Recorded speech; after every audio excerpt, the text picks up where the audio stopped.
Reka tugusuhuze twifurize ibihe byiza wowe mukunzi wacu hano ku rubuga rwa Today TV. Turi mu gitondo tariki 12 z'ukwezi kwa 11 umwaka ni 2024. Mumaze kubimenyera ko buri gitondo tubagezaho inkuru yazindutse ivugwa, inkuru irimo kuvugwa cyane haba mu Rwanda haba mu mahanga, ariko saho gusa twibanda mu gihugu cya Repubulika Demokarasi ya CONGO. Inkuru zose zivugwa haba ku nyeshyamba za M23 zaba nyeshyamba za FDRL zaba igisirikare cya leta ya CONGO n'abagifasha mu guhangana n'umutwe wa M23, byose amakuru arebana nabyo hano kuri Today TV tuyakugezaho gatanu kuri gatanu. Kuri ubu ngubu rero tukuzaniye inkuru ibabaje cyane y'umunyarwanda warasiwe mu gihugu cya Canada.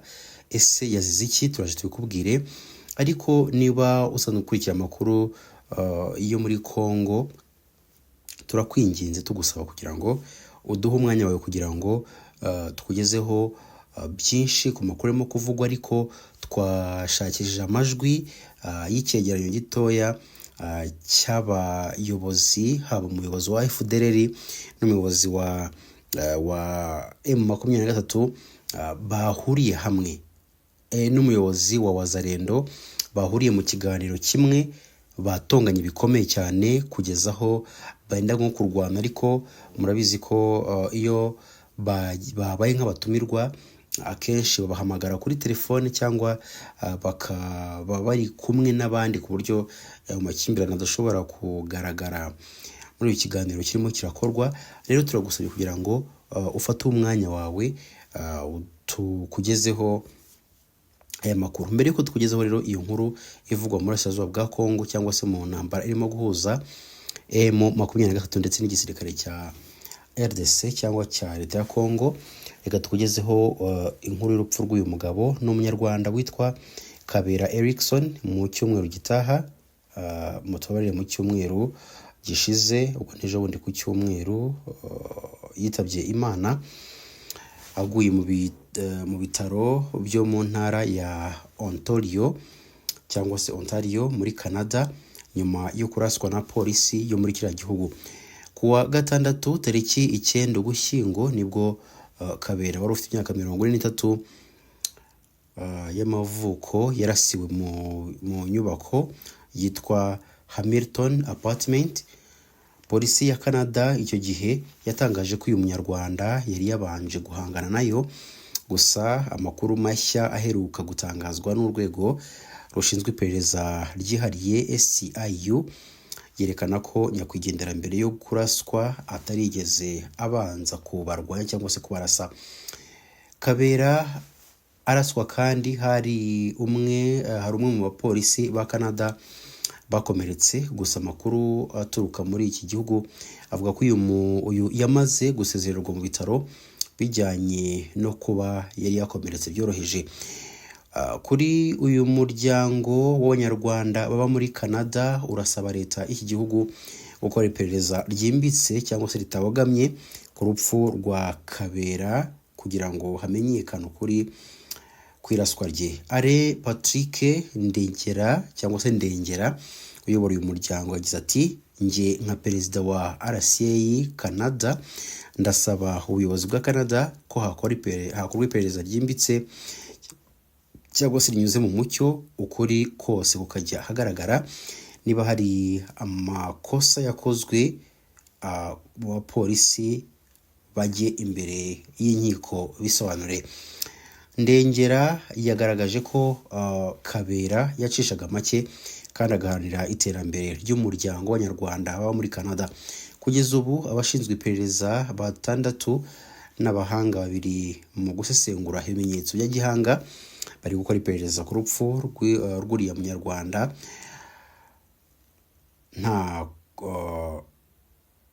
Gusa nta kuri barabasha kugaragaza mu ntandaro y'urupfu rw'uyu mugabo bijyanye n'uko bagikusanya ibimenyetso. Icyakora hari amakuru avuga ko polisi ya Canada mbere yo kurasa Kabera yamwitiranije n'undi muntu nyuma yo gutabazwa n'umuturage n'ishami rya gisivile ryabimenyeshejwe ko hari umugabo uri kwitwara mu buryo budateje cyangwa se buteje ikibazo. Kuri uyu wa mbere byari byitezwe ko umurambo wa Kabera ujyana mu bitaro bya Toronto gukorerwa isuzuma, dore ko ubu ngubu yamaze gukorerwa isuzuma, ahubwo hategerejwe ibisubizo abantu benshi n'ubundi bifuza kumenya muri rusange. Naho ku kiganiro twabasezeranyije kubagezaho abatumire bacu muri icyo kiganiro bari Dr. Oscar Barinda, uyu ni umuvugizi w'umutwe wa M23 usigaye uvuga yuko uri mu ihuriro rya AFC. Twari kumwe kandi na Kirengoma, umuvugizi wa FDRL, hamwe rero na Colonel Mvano Bahati ushinzwe guhuza igisirikare n'abaturage muri Wazalendo. Muri kino gice cya kabiri kandi turaza kubagezaho n'ibyo abatwandikiye bavuze kuri kino kiganiro cyahise kuwa gatandatu ushize. Iki kiganiro mwagiteguriwe kandi mugiye kukigezwaho na Felenga Kwaya. Duhere aho narangirije mbaza Kirengoma, umuvugizi wa FDRL. Reka ngusomere icyegeranyo cy'umuryango w'abibumbye. Yego, baravuga ko mu kwezi kwa 12 kw'ibihumbi 2022 n'ukwezi kwa mbere kw'ibihumbi 2023 General Chiko Chitambwe icyo gihe yari uwungirije mu bashinzwe kurwanya umutwe wa 23, baravuga ko yakoze inama zigera kuri 3 z'abantu bakuriye imitwe y'abawazalendo hamwe namwe mwebwe abo muri FDRL, abo bita ngo ni abacunguzi foka. Avuga ko mwebwe mwakoze amanama, mwanarangiza umuyobozi wanyu bakamuha ibihumbi 5 by'amadolari, bakanavuga yuko bamusezeranyije yuko bagomba kuzabaha ibirwanisho. Baravuga yuko ngo General Mayanga na General Mugabo ngo bazongera guhura kugira ngo barebe uburyo bundi bushyashya bwo gukomeza kubafasha no kubatera inkunga. Ibi byose ni ukubeshya bwana Kire, kuko baragaragaza naho mwahuriye. Baravuga ni muri hoteli yitwa Nyarusumba, ahangaha ni muri Kicanga, hari ku itariki ya 10 n'itariki ya 11 z'ukwezi kwa 12. Ibi byose ni ukubeshya. Nyakubahwa munyamakuru, rwose nk'uko dukomeza kubivuga, ibyo ni ibinyoma byambaye ubusa. Ahubwo nk'uko nabikubwiye, iyo bari kuvuga M23 donc icyegeranyo bagisohoye kuri M23 uzakurikirana ubwawe iteka FDRL zibonekamo. Ahubwo agiye icyo nagira ngo mubwire n'ibyo bakomeza kuvuga ngo gutaha iwacu. Twakomeje kubivuga kuva kera na mbere ko rwose gutaha iwacu turabyifuza, ntabwo twishimiye gukomeza kuguma mu buhungiro. Ahubwo ngewe ndashimangira ibyo byavuzwe na ambasaderi wa CONGO muri Nations Unies, aho avuga ko ibihugu bifite abarwanyi bari hanze byagomba gukora ibishoboka byose bakagirana ibiganiro. Icyo kintu nagikuyemo rwose, nagitoye, nicyo abantu bagombye guha agaciro. Ariko urabizi ko u Rwanda rwabyanze kugira ngo bidufashemo. U Rwanda rwarabyanze, ariko nagira ngo nkubwire ko Perezida Tshisekedi ubwe yafashe icyemezo cyo guhana abasirikare be bakuru bakorana namwe, nk'ikimenyetso kigaragaza yuko mwakoranaga n'abasirikare bo muri FARDC. Ibyo ni ibimenyetso byagiye bigaragara. Ikindi, muri iki cyegeranyo ku ngingo yayo 78 baravuga yuko FDRL foka ngo mwebwe muracyakomeza gukora ibikorwa by'ubusahuzi, cyane cyane gufata amakara, imbaho muzikura hariya muri parike ya Virunga. Ngo hari n'abantu mukabafata ingwate kugira ngo babahe amafaranga. Ibi bikorwa byose baravuga ko biratuma umutekano wa karere ukomeza guhungabana, abaturage bakabinubira. Ni nayo mpamvu babasaba yuko mugomba gukora ibishoboka byose mugashyira intwaro hasi mugataha.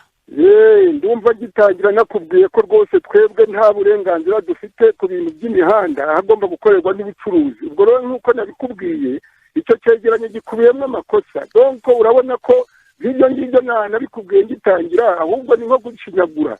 Iyo urebye imibereho uko tubaho uko tubaho muri rusange, ntaho wahita udushyiraho ibyo byaha. Nkaba nakubwiye ko nyine ibyo byegeranyo babikora byanga byakunda bafite icyo bashaka kugeraho. Nawe byo kuvuga ngo twataha, impamvu zatumye duhunga ziracyariho. Ahubwo umuryango mpuzamahanga ni udufashe, wumvishe ya leta ya Kigali ize kwizima. ibindi byo urumva ibyo bashaka kutubwira byo ntibishoboka. reka ndimo ndasoza nanone nsubire kwa Mvano Bahati. Namwe muracyahagaze kuri rya jambo ryanyu, ntabwo mushyira intwaro hasi kugira ngo amahoro ashobore kugaruka, cyangwa nyuma ya kino kiganiro urumva mubandutse mukaba mwumva namwe mwashyira intwaro hasi kugira ngo amahoro agaruke muri kariya karere? ariko nani bwana nyakubahwa munyamakuru, ubwo iyo uvuga gushyira intwaro hasi, ubwo se intwaro zishyirwa hasi? Ntabwo intwaro zashyirwa hasi ku mwana uri kurwanira ubutaka bw'iwabo. Urabona, nk'urugero umugabo umbabarire unyumvirize, hari ibintu nshaka kubaza Oscar, kuko Oscar yambwiye ko avuka Imema cyane cyane rya Kiresi nabihagararaho.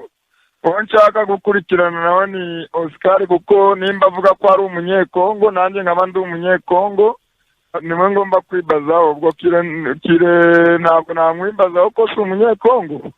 Mugabo iyo umbwira ngo nshyire intwaro hasi, kurikira icyo cyegeranyo cy'u Rwanda ngo FDRL, ese ariko dusubira no kuri FDRL bwana munyamakuru, ese kuki bahatari leta ya Kongo kuganira na nura mutwe wa M23?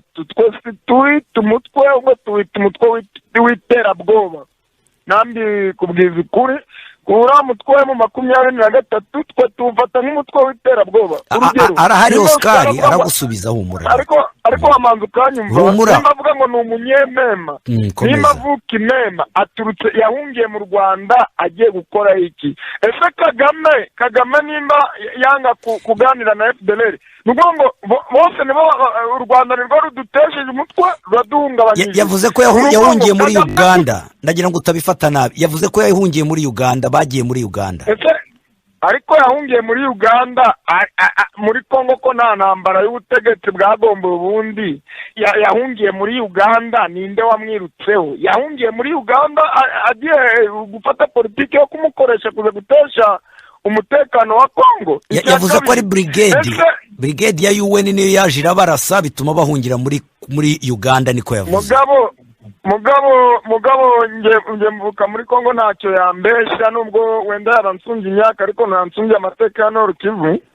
Urabona ko ibyo yavuze ngo ibiganiro habaye ibiganiro bya RCD, habaye ibiganiro bya nkunda muhungu wa Rukomera, habaye ibiganiro bya bana General Ntaganda. Ni ukuvuga ngo ese twewe na n'ubu leta yaturasheho kuva 93, ababyeyi bari badukuriye babitaga abakombata b'abanyekongo b'abahutu, harimo mayimayi ya nyakwigendera witwaga Kaganga, yari umundandi. Haza kuza mayimayi yari wa PSLS na n'ubu ya General Janvier Karayiri. Abo bose leta yarabarashe. Ese ko bagumye kuba mu mashyamba ya Kongo, ko batigeze bahungira mu kindi gihugu? Iyo umbwira rero ngo umuntu yagiye mu kindi gihugu ngo ni umunyekongo, Karayiri ko atahungiye mu Rwanda, nani witwa Gido ko atahungiye mu Rwanda, hari za semuso zo kwa General Domi ko batigeze bahungira mu Rwanda, kuko bari bazi ko ese wahunga igihugu cyawe uri kujyahe? Iyo mbwira rero ngo ni umunyemema, ni umunyarwanda none ari umunyemema? Reka gusubize mashyamba ya Kongo. Arakumva rwose. Oscar musubize. Reka nze musubize. Ariko icyambere akwiye kumenya, uzi umurima wa Moromoro uri Mpati? Uwo ni umuryango wanjye wawuguze uwo murima wa Moromoro uri Mpati. Mukuru wanjye yitwa Kagorora Kabarinda, kandi ndakeka aho hantu hazi neza. Rero ndi umukongomani wuzuye 100%. Icyo nahunze muri Kongo rero, nahunze FDRL. FDRL zimaze gukora amabi mu Rwanda, zimaze gukora genocide y'abatutsi, baraje bambuka muri Kongo, bambukana intwaro. Ubundi impunzi zihunze igihugu cyabo zikuriye gushyirwa ku birometero nibura 150 by'umupaka. Ziriya rero izo FDRL zahunze 96, bazishyize hariya ku Mugunga ibirometero 5-6 by'umupaka wabo. Baraje rero badusanga iwacu muri Masisi, batangira kutwica yuko baravuze bati aba bantu twari tuzi ko twabarangije, abatutsi twari tuzi ko twabarangije, none dusanze abatutsi hano muri Kongo, abase ni babandi bazutse bigende bite, tugomba nabo kubarangiza. Baratwahutse mu rero baratwica, abashoboye guhunga nibo bake, ariko baratwishe natwe cyane. Imiryango yacu yarapfuye hariya muri Masisi, muri Rucuru, za Karehe hose na za Sidi Rubero hariya hose batwibanzemo baratwica.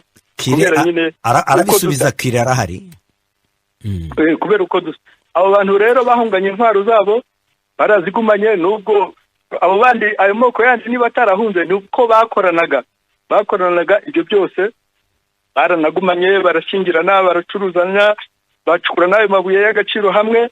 Iyi myaka yose barabikoze, ahubwo ikitutangaje ubu ngubu nuko uwo Madame Bintu Keita kukimeriki atavuze iyo mikoranire y'abo bantu bose nubwo bucukuzi bw'amabuye iyi myaka yose kuva 94 kugeza magingo ye. Ariko mu byegeranyo bya ONU bagiye babivuga bwana Oscar. Hanyuma wari utubwiye yuko ngo wahunze kubera brigade ya UN yaje kabarasa muhungira muri Uganda, niko wari watubwiye. Ntabwo wari watubwiye ko mwahunze ntabwo twahunze rimwe. Reka nkubwire sana, ntabwo twahunze rimwe. Twahunze bwa mbere 95 ari ubwo FDRL azo ntera hamwe na XFAR bari hariya ku Mugunga no kuri Lac Vert, bakora amahugurwa, bashaka imyitozo ya gisirikare, bashaka gusubira mu gihugu cyabo, urumva. Ariko nyuma baje baka recruita abandi bahutu muri za Masisi, babigisha ideology mbi, barafatanya nabo, barabakira. Icyo gihe niho twahunze, urumva. Icyo gihe twahunze bwa mbere. Ngaho reka tubibaze inkambi z'impunzi zo kuva icyo gihe ziri mu Rwanda no mu Buganda, kuva icyo gihe kugeza amagingo aya bamaze imyaka 30 barahunze. Hari nazo mpunzi ambasaderi w'u Rwanda yavugaga yuko twasinye amasezerano ya 2009 hagati yacu ya CNDP na leta ya Kongo. Umwaka ukurikira niho habaye signature ya accord tripartite, amasezerano nyabutatu hagati ya HCR icunzizo mpunzi, hagati ya Kongo igihugu bavuyemo, na hagati y'u Rwanda. Ku itariki 17 z'ukwezi kwa kabiri 2010 niho ayo masezerano yashizeho umukono. Ariko kugeza amagingo ya imyaka 14 irashize, izo mpunzi ntabwo ziracyurwa muri Kongo. Kubera iki? Kubera FDRL gihari, kubera FDRL yigishije ingengabitekerezo abakongomani bandi abo ngabo bafatanya nabo bandi moko bandi moko bahati yavugaga batahunze Kongo, nuko bafatanya nabo. Ubwo ushaze kuvuga abahutu. Amakuru dufite nuko abaturage basanzwe nabo bamerewe nabi, batotezwaga. Tugiye kubibona ubu ngubu tugeze za Ishasha muri Binza hariya, yuko nayo yari indi ndivi yayo, za Binza, za Nyamirima, za Giseguro, abaturage batotezwa, babaka imisoro, ukaka umunyagihugu imisoro kugira ngo agere mu murima we ajye guhinga. Bakabafata ku ngufu, bakabashimuta, ibyo bavugaga barangiza bakaka amafaranga. Ariko babihakanye nkuko namwe mwagiye muhakana, bagiye babihakanye. Ambasaderi w'igihugu cya Itali wapfiriye hariya muri Nyiragongo yishwe nabandi, ko yishwe nabo ba FDRL. Ngaho reka tubaza abo ba FDRL. Urabyumva Kire, ibyo birego birakomeye, arimo arabarega nimwe mwatumye bahunga, mwagiye mushyira ideology, nukuvuga ingenga bitekerezo mu banyekongo bari bibereye hariya, babanaga neza n'abari abantu, hanyuma mutuma haba ibyo bibazo. Urabivugaho iki bwana Kire? Urakoze umunyamakuru, ndagira ngo nkubwire kose ko iyo mvugo y'uwo mugabo n'amatakirangoyi, amateka arazwi. Uru rugamba turimo muri kano karere k'ibiyaga bigari tutagiye no mu muzi, ariko rurasobanutse. Uwo mugabo yere gukwepa kuko ukuri kurigaragaza igihe tumazina, none se nta bandi batutsi bari muri kano karere. Iyo byitwaza ngo yahunze ko FDRL ngo yabicaga yagira gite, abatutsi se baba muri kano karere ntabo yasanzemo. Ibyo rero ni urwitwazo. Icyo nakubwira ni uko rwose uru rugamba bera kuje bakwepa, nta kindi isura y'urugamba n'intambara y'ubukungu, ahubwo we natwemerere ko ari igikoresho cya leta ya Kigali. Icyo kintu cyo gukomeza kwitwaza ngo barimo bararengera bene wabo batutsi bavuga ikinyarwanda kijye ku ruhande. nawe ubundi ukoresheje iperereza aho turi aho tuba kuva twagera inaha twabanye n'abaturage neza usibye abo ngabo Kagame yajyaga arobamo ashaka kubagira igikoresho none biri kubagerana ku mwisho bagashaka gukoresha imvugo yoroheje bashaka kwiyorohereza icyo cyo kuvuga ngo ntibasahura Kongo nabikubwiye ahubwo rero gukwepa ajya kuyifije mwatuzanyemo twahoze tuvugaho namubwiye nti akurikire uriya ntuza Kanyuka ibyo yavugiye ku ijwi rya Amerika yerekana ukuntu mu rubaya babayeho naho ubundi ibyo kwirirwa aje ku ruhande ngo bahunze FDRL bagize bati ibyo byarasobanutse ni intambara y'ubukungu bariya M23 ni igikoresho cya leta ya Kigali yera gukwepa yera kuja no ku ruhande leta ya Kigali ibyo yarabihakanye bitagombye kumupfira ubusa uwo mugabo natubwire niba batarahunganye intwaro niba ubu ngubu impunzi yahungiye mu gihugu hari impunzi yemeye kwitwaza intwaro niba baravuye kuri ku butera hamwe bagahinduka FDRL bakaba bitwaje intwaro ubu ngubu bari kurwana barwanya abakongomani biko twe turabakongomani kwasi niba turwana na leta yacu nuko itubahirije amasezerano twagiranye kandi turacyasaba n'ibiganiro by'amahoro urumva izo mpunzi se ziri mu gihugu zitwaje intwaro ziyogoza abene gihugu koko zigamije iki ariko arimo aravuga ko ibyo uvuga ubabeshyera kuko ngo hari abandi batutsi babana nabo ngo babana n'abatutsi neza abatutsi benshi bari mu buhungiro utwo dusigisigi twembeje kubahakwaho turabakorera muri ibyo bintu mbese ni babandi bakwerekana gusa ngo hari umututsi umwe wasigaye ngo hari uyu wasigaye nabo ngabo ibavuga byo kuyobya umurari ushaka kuva ku murongo w'ikiganiro yuko intambara iri hariya ari intambara yo gubusahuzi byo urabivugaho iki ibyo ni ukubeshya twebwe isi yose yemera ko turi abakongomani umupaka w'abazungu baje kuwuca twe turi muri Kongo urumva turi abantu b'aborozi baba hariya n'abahinzi n'ibiki byose dusanzwe hariya amategeko yose ya Kongo atwemerera ubukongomani urumva rero nta cyadukwiye ngo twahunze kubera abantu baje n'intwaro bagatangira kutwica barangije kwica abatutsi bo mu Rwanda niyo mpamvu twahunze ubu n'imiryango yacu yose iri mu makambi yo mu Rwanda nabonye yakoze n'imyigaragambyo mu kwezi kwa gatatu gushize batanze n'inzandiko kuri za ambasade zirenga 30 zihagarara ibihugu byabo mu Rwanda abandi bari muri Uganda inkambi zirazwi barabarwa na HCR bamwe batunze abo bantu se hari intwaro bafite icyo tuvuga bavuga tuti turabakongomani turasaba turaharanira uburenganzira bwacu nk'abakongomani bandi bose dufatwe nk'abandi bose urumva niyo mpamvu nababwiye ko 2013 twanze kurwana na UN turagenda tuti tureke basi ubwo bavuze ngo ritwe kwanga amahoro tureke basigare bashaka ayo mahoro twagumye hariya igihe kirenga imyaka 10 ubu tugarutse twasanze ya mitwe yariyongereye ya mitwe yitwaje intwaro bari baturetse ngo barambura intwaro twasanze imitwe yariyongereye yarageze kuri za 300 mitwe yitwaje intwaro noneho rero ntacyo tukiguma hanze dutahe mu gihugu tugerageze kuganira na leta yacu ya Kipekezi ntiyemera bibara amahirwe ariko n'ubundi ntatemera ni ngombwa tugomba gutaha tugasubira muri gakondo yacu mu kurangiza bano bahati nk'ubu muhuye mu kiganiro na Oscar ubu mushobora no guhura mukaganira aho ngaho iwanyu mugabo si iyo kigali twahurira iwacu umuntu uturutse mu Rwanda ariko mugabo hari akantu cyangwa mbabarire muri make umuganize gato mbabarire ko numvise icyegeranyo wasomye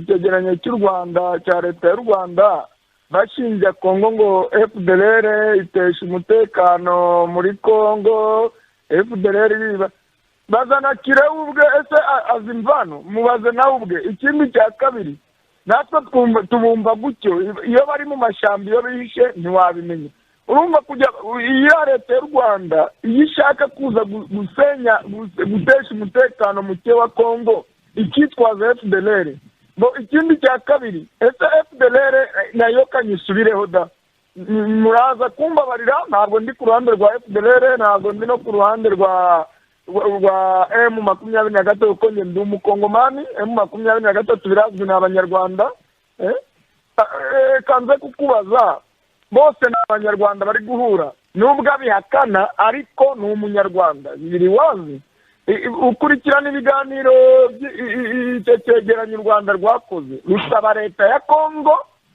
kuganira nawe mu 20 n'umutwe mu 23 iki kibazo kigashira.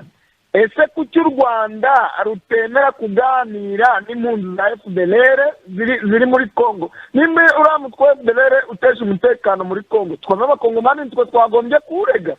Ariko iki kibazo urimo urakibaza hano, nta muntu n'umwe uhagarariye leta y'u Rwanda uri hano, urimo urakibaza ndi.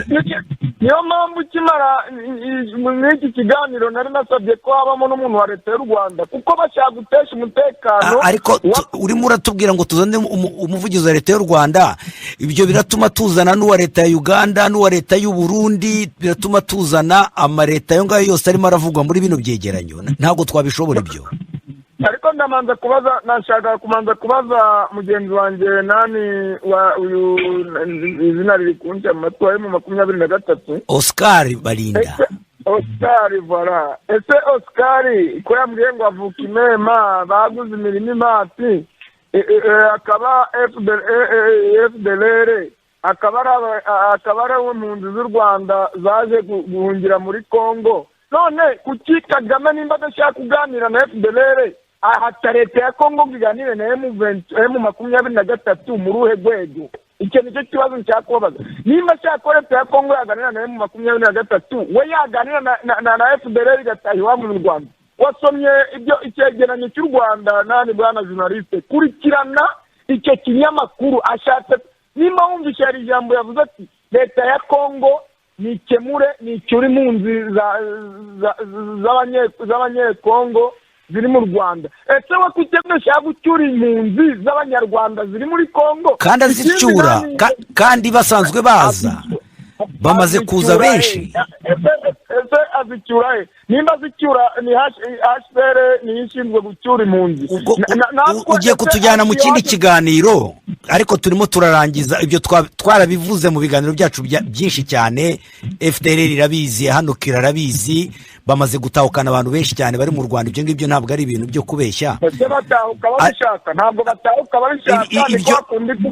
Ibyo ni wowe urimo urabibavugira, ariko twebwe abo tuvugisha barabivuga ko batahutse babishaka. Twarabayitije no mu biganiro bishize byabanjirije iki ngiki. Samanze maze Oscar, ese mugabo mbabarekana gato. Nimba Oscar ari umunyekongo uvuka muri Kongo, FDRL ikaba yarakoze amahano mu Rwanda, iby'u Rwanda ibya FDRL birebana na Kagame bimureba iki? Ikindi cya kabiri ndi kwihutisha ko numvise twageze ku mutaha.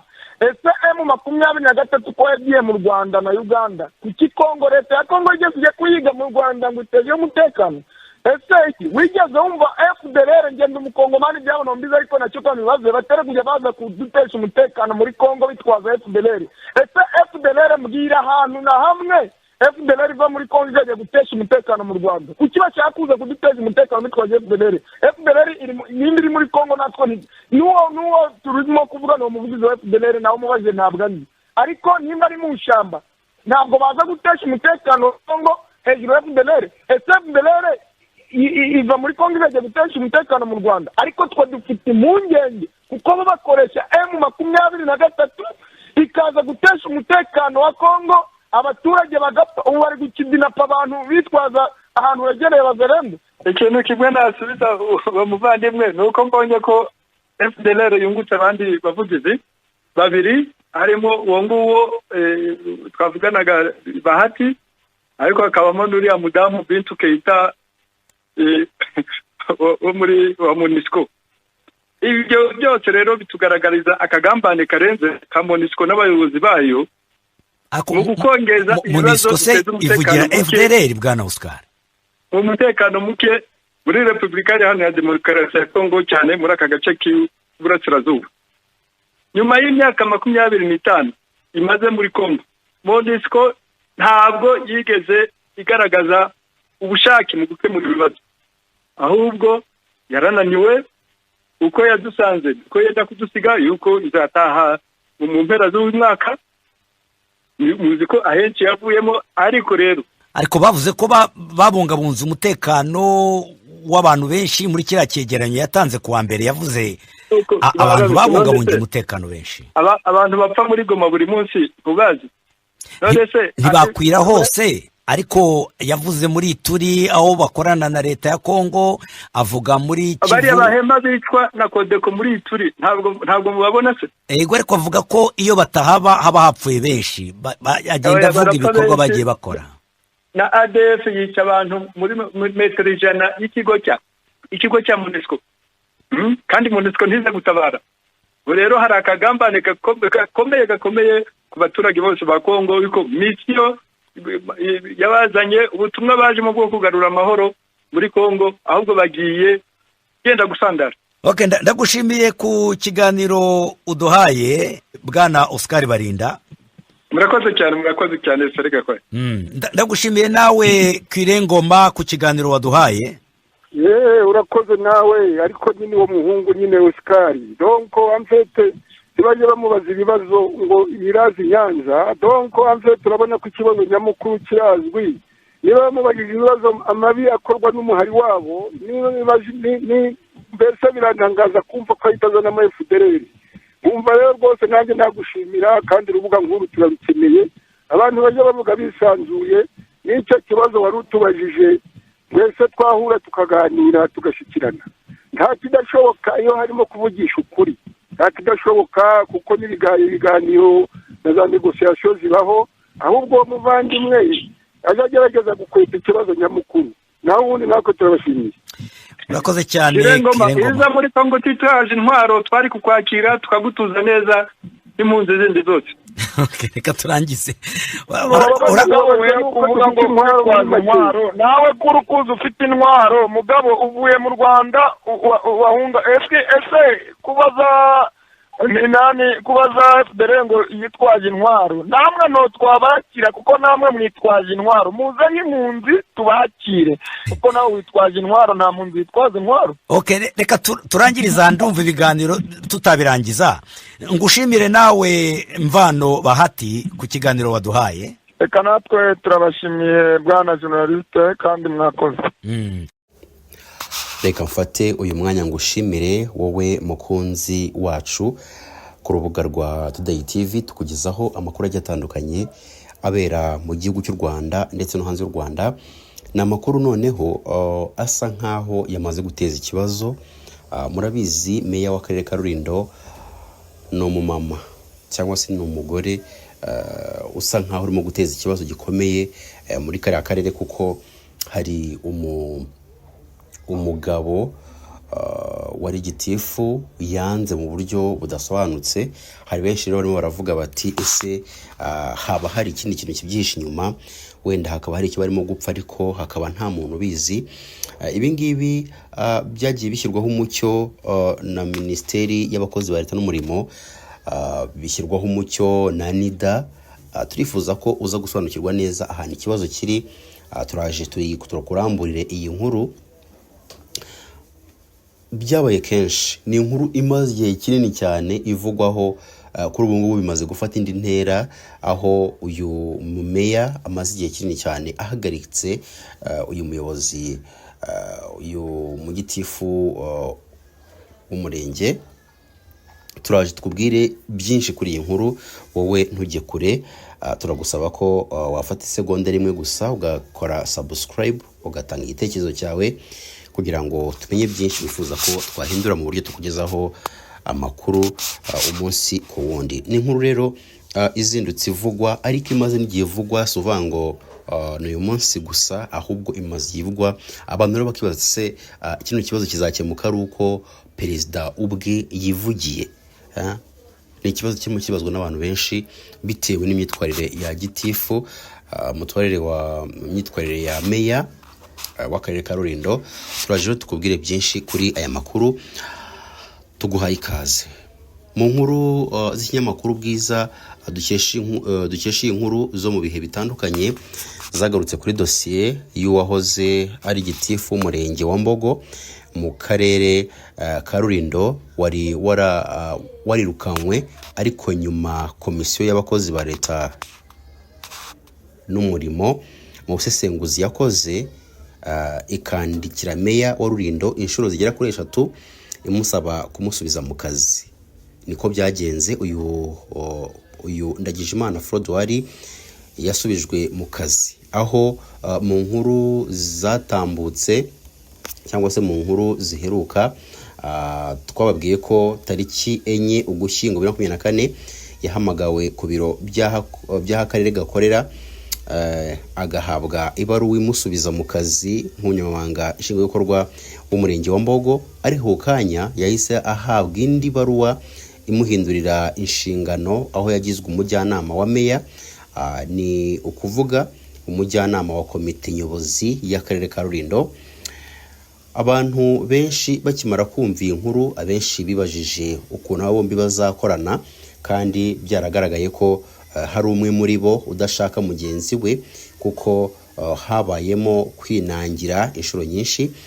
Mwibuke ko mu nkuru twari twarababwiye ko hari abantu bigeze guhamagazwa mu karere bakandikishwa inyandiko zikubiyemo byinshi bishinja Ndagijimana Frodouard, ari nazo zari zometswe ku ibaruwa yari yasubijwe ya komisiyo y'abakozi. Ese imikoranire y'aba bombi ihagaze gute nyuma y'uko uyu muyobozi ahinduriwe inshingano akagirwa umujyanama wa komite nyobozi y'akarere ka Rulindo? Ndagijimana Frodouard kuva yagirwa umujyanama wa meya kuva tariki 4 Ugushyingo 2024 bivugwa ko asa n'abaringa mu kazi, kuko kuva ahawe inshingano ntiyigeze amurikirwa ibikoresho bijyanye n'inshingano yahawe, nta nihererekanya ububasha ryabayeho cyangwa se yigeze akorerwa, ndetse kugeza ubu ngubu cyangwa se magingaya n'ubundi wari usanzwe gukora izo nshingano aracyazikora cyangwa se aracyazikomeje. Abari mu karere muri kano karere ka Rulindo bavuga ko birirwa barebana y'ingwe. Ubwo turavuga uyu Hakizimana Frodouard ndetse na meya w'akarere ka Rulindo. We n'uwo agira inama, birumvikana nabo bakorana, ari naho bahera bavuga ko ibi birimo gupyinagaza umuturage wakabonye serivisi cyangwa se wakabaye ajya ku isonga, kuko umwanya wo guha abaturage kubaha serivisi zinoze bagenewe, ahubwo bo bazimara batongana mu kazi cyangwa se barebana y'ingwe mu kazi, ku buryo nta kintu bishobora gutanga. Ibaruwa isaba ibisobanuro ni nyuma y'iminsi 2 Ndagijimana Frodouard asubijwe mu kazi, yahise ahabwa ibaruwa imusaba ibisobanuro ku makosa bivugwa ko yakoze akiri gitifu, ari nayo komisiyo y'abakozi yavugaga ko NIDA yatanze umucyo kuri kino kibazo cyanatumye akarere kamusubiza mu kazi. Mu ibaruwa meya wa Rulindo yanditse tariki 7 Ugushyingo 2024, dufitiye kopi, mutubarire ni bwiza.com dukesha iyi nkuru, ifitiye kopi, isaba Ndagijimana gutanga ibisobanuro ngo ku makosa yakoze akiri gitifu w'umurenge wa Mbogo, aho byamenyeshejwe Minisitiri w'Ubutegetsi bw'Igihugu, Minisitiri w'Abakozi ba Leta n'Umurimo, Umunyamabanga Nshingwabikorwa wa PSC, Guverineri w'Intara y'Amajyaruguru, Perezida w'Inama njyanama y'akarere ka Rulindo, umuyobozi w'akarere wungirije bombi wa Rulindo ba Rulindo, ndetse n'umunyamabanga nshingwabikorwa w'akarere ka Rulindo. Iyo baruwa igira iti: Bwana, shingiye ku ngingo ya 31 mu gakakayo ka 19 y'itegeko ya nimero 035 akarongo kaberamye rya 2021 ryo ku itariki 9 z'ukwezi kwa 10 2021 rigenga akarere, aho riteganya ko komite nyobozi ifata ibyemezo mu bijyanye n'imicungire y'abakozi hakurikijwe amategeko abigenga, shingiye kandi ku ngingo ya 36 y'itegeko nimero 017 akarongo kaberamye rya 2020 ryo ku itariki 7 z'ukwezi kwa 10 2020 rishyiraho abakozi ba leta, aho iteganya ko umukozi wa leta agomba kurangwa n'imyitwarire myiza mu kazi no hanze y'akazi. Ndagusaba gutanga ibisobanuro ku makosa akurikira. Ikosa rya mbere, ikosa ryo gukoresha nabi ububasha wahawe ugategeka umukozi witwa Uwimana Françoise, umukozi ushinzwe irangamimerere na notariya mu murenge wa Mbogo guhindura amazina ya Musengayezu Sankara akitwa Usenga Thomas Sankara, ntacyo ushingiyeho, ubitewe gusa n'umubano wihariye wari ufitanye n'uwasabaga serivisi ari we Usenga Thomas Sankara w'imyaka 15 y'amavuko. Ingingo ya kabiri, kuba warakoresheje umwanya w'umurimo mu nyungu zawe bwite ugamije kunoza umubano wihariye wari ufitanye na Usenga Thomas Sankara. Urasabwa gutanga ibisobanuro mu nyandiko kuri ayo makosa mu gihe kitarenze iminsi 5 uhereye igihe uboneye ibaruwa. Nyuma y'uko ibaruwa igiye ahagaragara,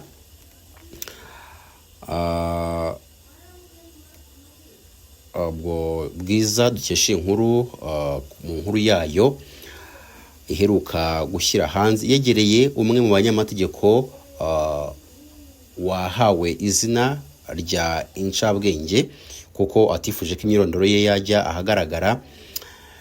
Hanyuma